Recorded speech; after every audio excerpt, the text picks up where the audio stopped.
बिस्मिल्लाहिर्रहमानिर्रहीम। इंग्लिश प्रेसी और कंपोजिशन का ये चौथा लेक्चर है और आज हम ये देखेंगे कि प्रेसी के पैराग्राफ को किस तरह से अटेम्प्ट किया जाता है।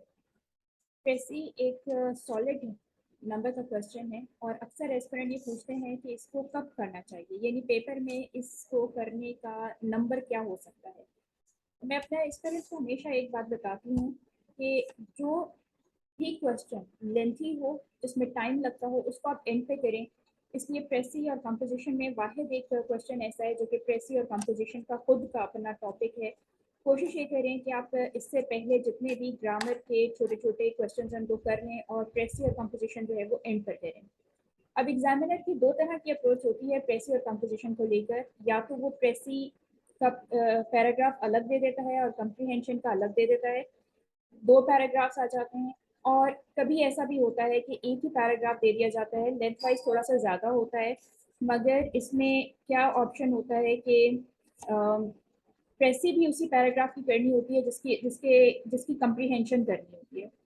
तो दोनों ऑप्शन हो सकती हैं, लेकिन दोनों के लिए ही करने का वे और तरीका जो है वो आपका सेम होना चाहिए। अब प्रेसी होती क्या है और इसको हम किस तरह से हमें अटेम्प्ट करना चाहिए। प्रेसी दरअसल किसी भी चीज को कंप्रेस कर देने का नाम है, यानी कि एक ऐसी एक्सरसाइज जिसमें आप एक पैराग्राफ को छोटा करके पेश करते हैं। इसमें आप ये कह सकते हैं कि ये पैराग्राफ का जिस्ट होता है, ये पैराग्राफ का एक जिस्ट होता है। जिस हद तक भी मुमकिन हो एक पैराग्राफ को छोटा कर देना प्रेसी कहलाता है। और ज़्यादातर यही असूल लिया जाता है कि जो पैराग्राफ है उसके 1/3 अगर आप उसको कंप्रेस कर देते हैं तो उसे प्रेसी का नाम दिया जा सकता है। ओरिजिनल से हमेशा शॉर्टर होता है और इस प्रेसी के अंदर हमेशा सिर्फ मेन आइडिया को डिस्क्राइब किया जाता है, बाकी के इररेलेवेंट मटेरियल जो होता है उसको छोड़ दिया जाता है, उसको स्किप कर दिया जाता है। दूसरी अहम चीज़ ये कि सिर्फ एक पैराग्राफ होता है, हो सकता है आपको दो पैराग्राफ दिए हों लेकिन आपने उसको लिखना एक ही पैराग्राफ के अंदर होता है। तो 1/3 अगर हम कह सकते हैं कि जो टोटल नंबर ऑफ काउंट होता है वर्ड्स का ओरिजिनल पैराग्राफ का, उसको आप 3 से डिवाइड कर देंगे तो जो भी नंबर आपके पास आएगा वो आपका word count, required word count होगा। अब प्रेसी को करने के क्या स्टेप्स होते हैं। जब आपके पास प्रेसी आएगी तो आप लोगों ने उसको किस तरह से अटेम्प्ट करना है। सबसे पहला काम आपने जो करना है पैराग्राफ का, वो उसकी सरफेशियल रीडिंग होती है, यानी 5 मिनट में आप उस पैराग्राफ को पढ़ लें, आपको कुछ ना कुछ उसमें ज़रूर समझ में आ जाएगा। उसके बाद अगर तो वो कम्प्रीहेंशन भी साथ दी हुई है तो साथ ही आप लोगों ने 1 मिनट लगा के जो क्वेश्चंस दिए हैं उनको भी आप पढ़ लें और कम उबेश 2 दफ़ा पढ़ लें, ताकि आपके जहन में बैठ जाए कि पैराग्राफ में क्वेश्चंस जो हैं वो क्या दिए गए हैं और फिर उनका आंसर कहाँ से निकल सकता है। थर्ड स्टेप आपका वो होगा कि जिसमें आपने 10 से 15 मिनट में आपने पूरे पैराग्राफ को अच्छी तरीके से पढ़ना है, डिटेल्ड रीडिंग करनी है और उसको अंडरस्टैंड करना है। अब एक इसमें इसका वे क्या होता है कि आप एक लाइन जब पकड़ते हैं और उसको पढ़ते हैं तो उस वक्त तक आप उसको पढ़ें जब तक कि वो आपको समझ में ना आ जाए। और जाहिर है इसमें कई चीज़ें हो सकती हैं, जैसे आपको वोकेबलरी उसमें नहीं आती है या आपको सेंटेंस बहुत लंबा है तो वो समझ में नहीं आ रहा, तो आप उसको ब्रेकअप करेंगे, उसको तोड़ तोड़ के पढ़ेंगे और समझने की कोशिश करेंगे। लेकिन अगर आपकी रीडिंग पावर्स अच्छी हैं, स्किल अच्छा है आपके पास रीडिंग, तो फिर ये आपके लिए इतना मुश्किल काम नहीं होगा। इसके बाद ये तकरीबन 20 मिनट का काम होता है। जो पहले 3 स्टेप्स मैंने आपको बताए हैं, ये 3 स्टेप्स जो हैं ये आपके 20 मिनट के अंदर लाजमी हो जाने चाहिए, 20 से ज़्यादा नहीं होना चाहिए। इसके बाद जो आपका काम है वो है एग्जैक्ट थीम को पकड़ना। एक पैराग्राफ के अंदर बाज़ मरतबा कई मुख्तलिफ किस्म की बातें की गई होती हैं, कई थीम्स को मिक्स करने की कोशिश की गई होती है, लेकिन दरअसल थीम एक ही चीज़ का नाम है, यानी टॉपिक आपके पास एक ही होता है, उससे रिलेटेड चीज़ें जो हैं वो आपने देनी होती हैं, या उससे रिलेटेड जो चीज़ होती है या इररेलेवेंट चीज़ होती है उसको आपको निकालना होता है। तो थीम हमेशा आपको एक ही दी जाती है, इररेलेवेंट बहुत सी चीज़ें साथ शामिल कर दी जाती हैं। अगर सेंटेंस बहुत बड़ा है और आसानी से कंप्रीहेंड नहीं हो पा रहा, नहीं समझ में आ रहा, तो आप उसे तोड़ तोड़ के छोटे छोटे टुकड़ों में करके समझने की कोशिश करें। एक बात आपने लाजमी अपने जहन में रखनी है, बहुत से लोग जो हैं वो ओवर स्मार्ट होने के चक्कर में अपने आइडियाज़ और ओपिनियंस देना शुरू कर देते हैं, जो कि प्रेसी और कंप्रीहेंशन दोनों के लिए एक बिग नो है, NO नो। ऐसा आपने हर किस नहीं करना। ओपिनियंस आइडियाज़ आपने अपने पास रखने हैं, आपने सिर्फ उसी तक महदूद रहना है जो कि पैराग्राफ आपको दिया गया है। स्पेसिफिक हो जाना है। आपको कोई ज़रूरत नहीं है कि आप अपनी अंग्रेजी झाड़ने की बहुत ज़्यादा कोशिश करें, क्योंकि ग्रामर का पेपर, कंपोजिशन का पेपर होता ही सिर्फ इसीलिए है कि आपकी ग्रामर को चेक किया जाए। अगर उसमें ज़रा सी भी कोई मिस्टेक है, स्पेलिंग एरर है, तो वो बर्दाश्त नहीं होती है। आपने सिंपल सेंटेंस लिखा हुआ है, उसमें कोई ग्रामर एरर नहीं है, तो वो एक्सेप्टेबल है। इसलिए स्पेसिफिक होने की कोशिश करें, ओवर स्मार्ट होने की बिल्कुल कोशिश ना करें। कम और बेश 2 दफा प्रूफ रीड करना है आपने। अब जैसे यहाँ पे इस सेंटेंस में आपको पता चल जाएगा कि प्रूफ की स्पेलिंग जो है वो गलत है, ठीक है। तो ये आपको इस किस्म का पॉइंट जो है वो आपको फौरी तौर पर नजर आएगा जब आप लिखते हैं, क्योंकि जब आप लिख रहे होते हैं तो आप इतनी स्पीड में होते हैं कि आप समटाइम्स सही भी आपको मालूम है तो आपको गलत कर देते हैं। तो कम और बेश आपने 2 दफा पढ़ना है, जिससे आपको ये पता चल जाएगा कि ये इसमें कहीं स्पेलिंग मिस्टेक तो नहीं, कोई ग्रामेटिकल एरर तो नहीं है, आप जो लिख रहे हैं, ये जो आप सोच रहे हैं वही लिख रहे हैं, या कोई ऐसा है कि एस ई एस मिस हो गया है, कहीं पे कॉमा मिस हो गया हो। तो ये चीज़ आपने अपने जहन में रखनी है। फिर उसके बाद आपने लास्ट जो काम करना है वो 3 चीज़ों को आइडेंटिफाई करना है। टॉपिक निकालने की कोशिश करनी है, देखना है कि मेन आइडिया क्या है, पूरा पैराग्राफ एक्चुअली में किस चीज़ के गिर्द घूम रहा है, और फिर उसकी सपोर्टिंग डिटेल्स कौन कौन सी दी गई हैं। बहुत सारे रेलेवेंट मटेरियल दे दिया जाता है, एक्सप्लेन करने के लिए चीज़ें दे दी जाती हैं, उन सबको आपने एक साइड पे अलग कर देना है। मैं आपको कुछ डूज और डोंट्स बता रही हूँ, इसका हमेशा ख्याल रखिएगा। सबसे पहले तो जी प्रेसी को उसके मेन आइडिया, जब आप प्रेसी का पहला सेंटेंस लिखते हैं तो वो मेन आइडिया से होना चाहिए, आपने तमहीद नहीं बांधनी है उसमें। मेन आइडिया जैसे ही स्टैब्लिश हो जाता है, उसके बाद चीज़ें जो भी आपने इरेलीवेंट मटेरियल में, एक्सप्लेनेटरी मटेरियल के अंदर निकाली हैं, वो उसके मेथड्स, फैक्ट्स, पॉइंट्स बनना शुरू हो जाते हैं। उसमें से सिर्फ इंपॉर्टेंट मटेरियल उठाएंगे आप। प्रेसी बहुत कंसाइज होती है, कंप्रेस्ड फॉर्म में होती है, और इसकी जो लेंथ होगी वो आपने अपने पैराग्राफ के लेंथ के अकॉर्डिंग ही रखनी है।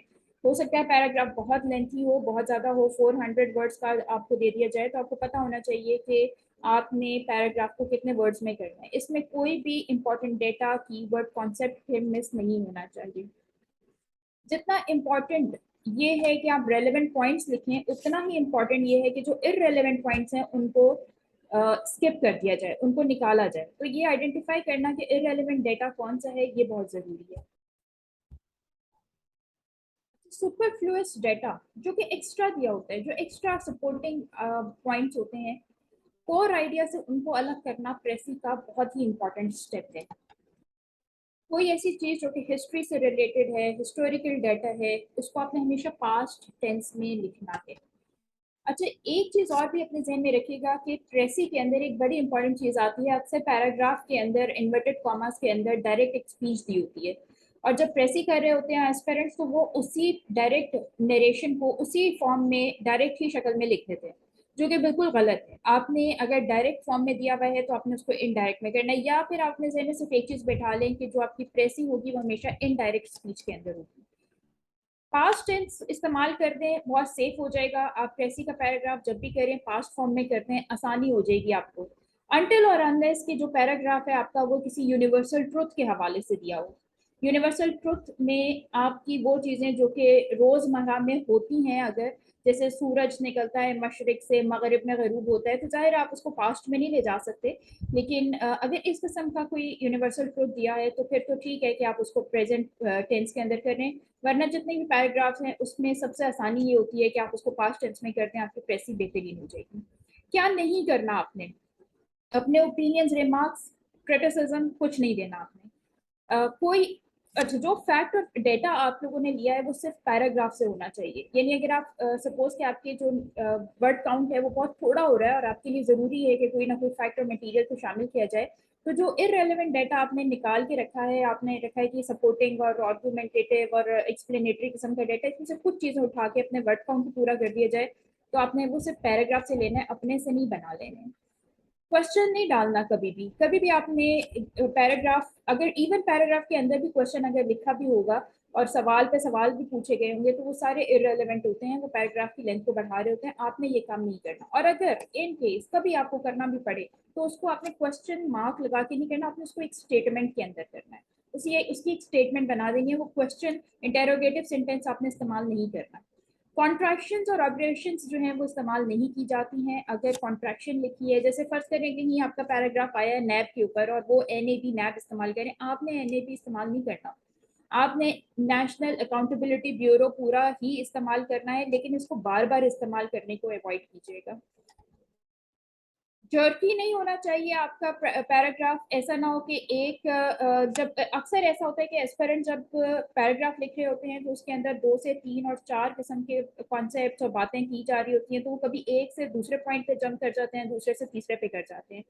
ये आपने नहीं करना। इससे इस एग्जामिनर को पता चल जाता है कि आप पैराग्राफ को समझ नहीं पाए। इंट्रोडक्टरी रिमार्क्स हैं, तमहीद, एक्सप्लेनेशन, एग्जाम्पल्स, एनेक्डोट, स्टोरी, सब आर्ग्यूमेंट्स जो भी इस किस्म के होते हैं वो सब साइड आर्ग्यूमेंट्स होते हैं, इनकी ज़रूरत नहीं होती। अगर आपका पैराग्राफ प्रेसी जो हो रही है वो आपके नंबर ऑफ काउंट, जो वर्ड काउंट है उसके मुताबिक हो रही है, फिर आप इन सब चीज़ों को स्किप कर सकते हैं। मैं आपको कुछ एग्जाम्पल से इसको समझाने की कोशिश करती हूँ। आई होप कि आपको ये आसान लगेगा इस तरह। एक सेंटेंस है, war is a great calamity, it war worse than famine or plague, it settles thinking but unsettles everything, it settles nothing but unsettles everything। अब यहाँ पे सिंपल सी एक बात है, मैंने एक लाइन को लिया है, पूरा पैराग्राफ अभी नहीं है कि मैं आपको एग्जांपल्स कुछ दे रही हूँ। अब इस सेंटेंस के अंदर वॉर की सिर्फ ड्रास्टिक चीजों के बारे में बताया जा रहा है, तो इतना लंबा ग्रेट क्लेमिटी और फैमिन और प्लेग और यूजलेस और ये सब चीजें लिखने की जरूरत नहीं है। आप इसको सिंपल वर्ड्स में कर सकते हैं कि war is more destructive than epidemics and starvation. ठीक है, खाली एपिडेमिक्स तक भी महदूद रख सकते हैं। फिर एक सेंटेंस है, ये आप देख सकते हैं, इसमें ये रूल भी अप्लाई हो रहा है कि जो इन्वर्टेड कॉमास में डायरेक्ट स्पीच दी गई है हम उसको कन्वर्ट कर देंगे इनडायरेक्ट के अंदर। I say first we have despised literature, what do we as a nation care about books. I say we have despised science, I say we have डिस्पाइज्ड art. हमने क्या किया इसकी प्रेसी, द राइटर सेड। अब यहाँ पे आपने क्या किया, आपने खुद से लगाया क्योंकि ये लिखी हुई चीज है और जाहिर है आपने इसको चेंज करना है डायरेक्ट को इनडायरेक्ट के अंदर, तो हम इसे कर देंगे कि जी द राइटर सेड दैट। ये रूल है जो कि इनडायरेक्ट डायरेक्ट को इनडायरेक्ट में करने के लिए इस्तेमाल किया जाता है। तो ये आपने the writer said that they have, अब दे हैव आई जो इस्तेमाल किया जा रहा है उसको आप सिंपली कन्वर्ट कर देंगे they have despised literature, science and arts, that's it. क्योंकि यहाँ पे तीन ही चीजों की बात की गई है, एक बुक्स की बात की गई है which is definitely literature, science की बात की गई है, और डिस्पाइज जो है वो बार बार इस्तेमाल हो रहा है, डू नॉट केयर इस्तेमाल हो रहा है, तो उसको इतना लंबा खींचने की जरूरत नहीं है। रेपिटेशन है, रेपिटेशन को अवॉइड करना है। और आपने साथ ये भी देख लिया कि रेपिटेशन भी अवॉइड हो गई और साथ ही आपने ये देखा कि सेंटेंस जो है वो इनडायरेक्ट में कन्वर्ट हो गया। अब किस तरह से कंडेंस मजीद किया जा सकता है, थोड़ा सा हम और चीज़ों पर गौर कर लेते हैं। जैसे अगर आपके पास कोई लिस्ट दे दी गई हो सेंटेंस के अंदर मुख्तलिफ चीज़ों की, तो फिर आप उसको किस तरह से कर सकते हैं। जैसे यहाँ पे है कि dogs, cats, deer, hens are making noise in the farm yard which are disturbing the neighbours. ठीक है, अब इसको क्या करेंगे, ये सारे जो इतने भी इन्होंने नाम गिनवाए हैं ये एनिमल्स के, तो आप इसको सिंपल कह देंगे कि animals are disturbing neighbours by their sounds in the farm yard. तो इसमें जितने इन एनिमल्स के अंदर जरूरी नहीं कि स्पेसिफाई करें कि ये डॉग्स हैं, डियर है, हेन है, इसकी जरूरत नहीं है। फिर जैसे actors, musicians, dancers and singers are invited to the dancing club which starts its function at 11:30 PM। अब ये एक कैटेगरी है जिसको हम आर्टिस्ट्स का नाम दिया जा सकता है। जैसे आर्टिस्ट की जब हम बात करते हैं तो उसके अंदर इवन पेंटर्स भी आ जाते हैं, सिंगर्स, डांसर्स सब आ जाते हैं, तो हम इन सब की जगह पे एक वर्ड इस्तेमाल कर सकते हैं which is artist were invited to late night dancing club. अच्छा, 11:30 is always is consider to, अब इसमें यहाँ पे टाइम देने की खास तौर पर जरूरत नहीं है क्योंकि it is not very much required. ठीक है, तो आप इसको बड़े आराम से कन्वर्ट कर सकते हैं थोड़े से वर्ड्स के अंदर। फिर एक सेंटेंस है, when you are feeling lonely, you are in a dismal condition and need someone to pamper you, no one comes to lend you the shoulder and make you feel happy. इस पूरे sentence के अंदर क्या चीज आपको बताई गई है कि जब आप बुरा महसूस कर रहे होते हैं तो कोई नहीं आता, बस इससे ज्यादा कुछ भी नहीं है इन्फॉर्मेशन। तो आप इसको जब प्रेसी में डालेंगे तो आप कहेंगे no one is there to help when someone is in difficult situation. अब ये सारी डिफिकल्ट सिचुएशन है, फीलिंग अलोन, डिसमिल कंडीशन, ठीक है, और ये सब इस तरह की सिचुएशन है जिसमें नो बडी फील्स गुड। तो आपने इसको क्या किया, सेंटेंस को छोटा कर दिया। अच्छा, इसमें एक चीज और भी आपने देखी होगी, इसमें एक वर्ड जो असल पैराग्राफ है उसमें आपको ये वाली लाइन जो है, मेक यू फील हैप्पी, ठीक है, ये आपकी दरअसल लाइन लास्ट में दी गई है, लेकिन जब आपने प्रेसी की तो आपने उसको पहले लिया है, ठीक है। This is sometimes called mature writing. आपकी मर्जी, आप जैसे करना चाहें, लेकिन इट्स बेटर कि आप थोड़ा सा डिफरेंट वर्ड्स का इस्तेमाल करें जो आपके प्रेसी के पैराग्राफ में ना हो।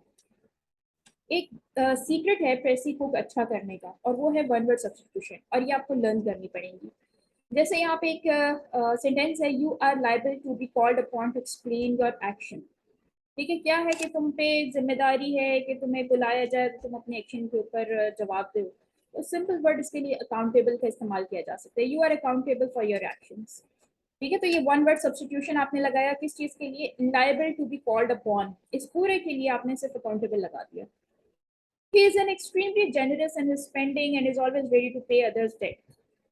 कि वो तो बहुत ही जेनरस है, अपनी खर्चा बड़ा अच्छा ठीक ठाक कर लेता है और डेट्स भी पे कर देता है। तो हम यहाँ पे एक सिंपल सा वर्ड इस्तेमाल करेंगे, ही इज म्यूनिफिशिएंट टू पे अदर्स डेट।